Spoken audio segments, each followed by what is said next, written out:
When it comes to classical chess, Magnus Carlsen literally doesn't care anymore. He's taking a leaf out of Hikaru's book. He reminds me of Kramnik when he was in the twilight of his career. Now, he was playing today with black in round 9 of the Qatar Masters. His opponent was, you guessed it, an Indian player, a guy by the name of Abhimanyu Puranik. 23 years old, 2600 player, no slouch, and Magnus just goes bonkers with his opening play here. But just before we dive into this one, is this you toiling away, trying to improve your chess?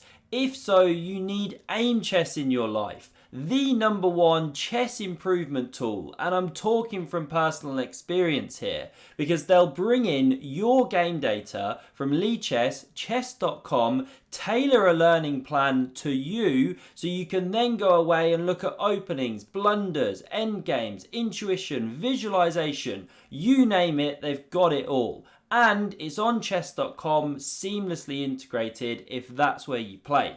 So check out the link below. Code EPIC at checkout will get you a great discount if you want to go premium. That's where all the best features are. Check out AIMCHESS, you won't be disappointed. So Magnus, after e4, goes e5. Starts very normal. We get knight f3, knight c6, bishop b5, the Roy Lopez or Spanish game, a6, the bishop drops back, and now Magnus goes b5. This is premature. You normally see a knight developing first. After the bishop drops back, Magnus now goes knight a5. What the hell is this? Moving the same piece twice in the opening, leaving the pawn to be captured. Do not try this at home. Now, taking straight away isn't actually the best, because after the queen comes to e7, once the knight's taken here, then queen e7, you actually get enough pressure to win the pawn back. But d4 is a nice move to show the fact that this knight is not great not being on c6, because now the queen centralizes and creates these really annoying development problems for black. So we get bishop b7 from Magnus, knight c3, and now here's an ugly move. You know, the computer wants to start with knight e7, but Magnus goes pawn d6. Look at his king side, completely undeveloped. This is move 8 already.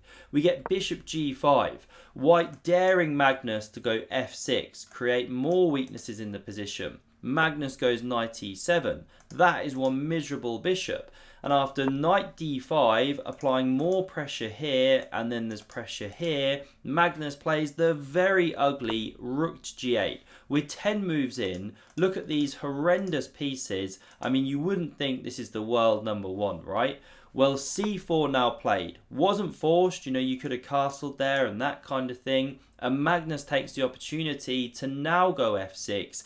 Given the bishop is no longer looking here, the pawn blocks off. Because otherwise, you could have taken, this would actually be checkmate if the c pawn wasn't there. The bishop cuts the f7 square. So once white did that, you know, you can go f6, the bishop drops, hits Magnus's knight. This whole construction looks really ugly, but Magnus not quite collapsing yet. We get c5 played, kicking back the queen. Now the knight takes on c4. Bishop captures, pawn recaptures, castles queen side, and black's got some horrible kind of decisions to make here. How do you unravel? We see knight takes on d5 played, pawn recaptures, opening a file to the king. Very ugly, but Magnus now sidesteps with king to f7, and we don't see him taking that pawn, by the way, because it's too dangerous. The rook's coming to the center. You're opening more lines for this rook once the bishop moves and everything. So now we see queen takes on c4 played, queen d7, and here white just gets a little bit trigger happy with these pawns here. What you should do here is start with bishop c3, maybe do a bit of king safety, improve the knight, improve the queen maybe, then think about the pawns. But g4 immediately played, and after rook e8, bishop c3, h5 is a brilliant move from Magnus. Not only with ideas of activating the rook if white captures that pawn, but Magnus is trying to get access to this f5 square for the queen, where it would then look at an undefended knight. and a slightly loose pawn and eyeball the king's diagonal here. So that's why h3 is the top computer move, but white brings the rook over here, Magnus goes g5, and now white captures, allowing Magnus's queen into f5. And guess what? Even though Magnus had the opening advantage, when you now look at the evaluation bar, he's about 0.8 of a pawn better. He's suddenly not winning the position, but, you know, ahead. Just crazy that he's turned this one around from a terrible opening.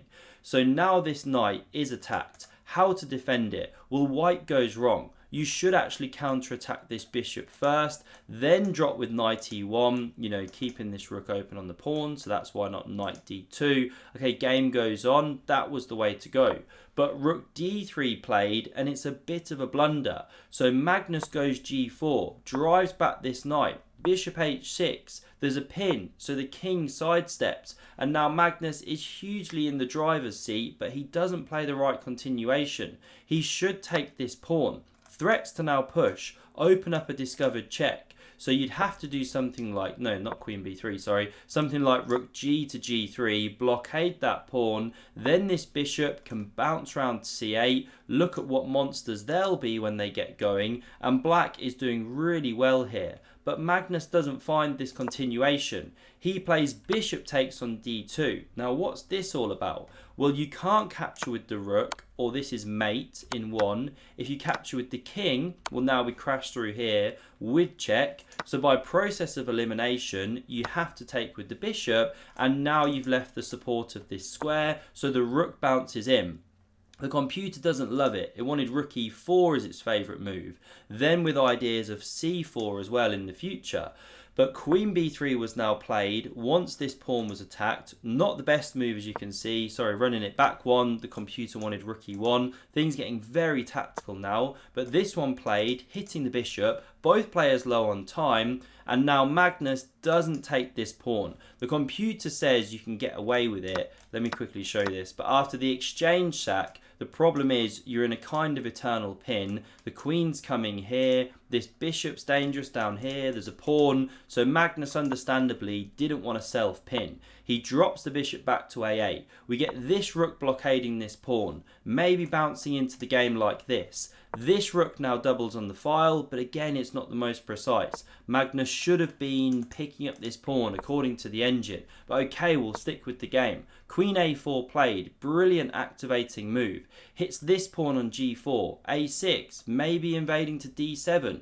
So rook e4 played by Magnus, defends this pawn. The queen takes here, and now Magnus picks up on d5, but white takes on d6. The game is blowing open. Anything could happen here. We see Magnus now make a mistake in a tough position. So rook d4, top engine move, or rook at5.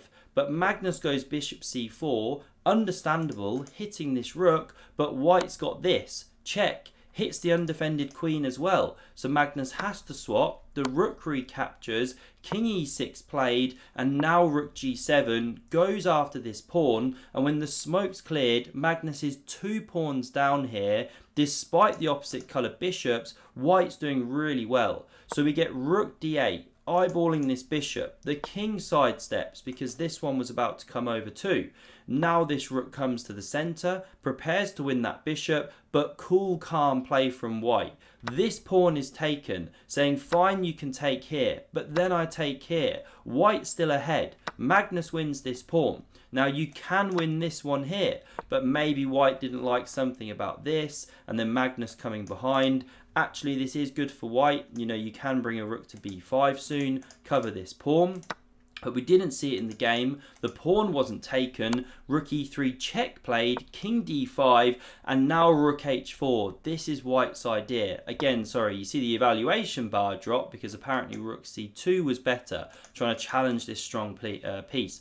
But wild position, you know, the player's playing on low time. This one looks logical. You hold this pawn. You prepare to push the h-pawn. How's Magnus going to fight this? Well, he starts with king c6. Bringing the king over to where these pawns might want to push and opening this rook. We get a3, gives the king some room in future. Rook g8, Magnus looking to checkmate. So the rook blocks here. The rook slides back, another checkmate threat. King b1. Now we get rook b8 attacking this pawn. Not the most accurate move, but they just made time control. How's white defending? Well, b4 is pushed. The c pawn captures, pawn recaptures. This rook, what an amazing piece. Not only defending, but also preparing to push this one. Star white rook at the moment. We get rook e8 played, again threatening to mate down here. So Magnus checks, sorry, not Magnus, Puranik, sorry, forgot his name. Now we get king b5, and rook c2 is a great move to challenge this strong rook.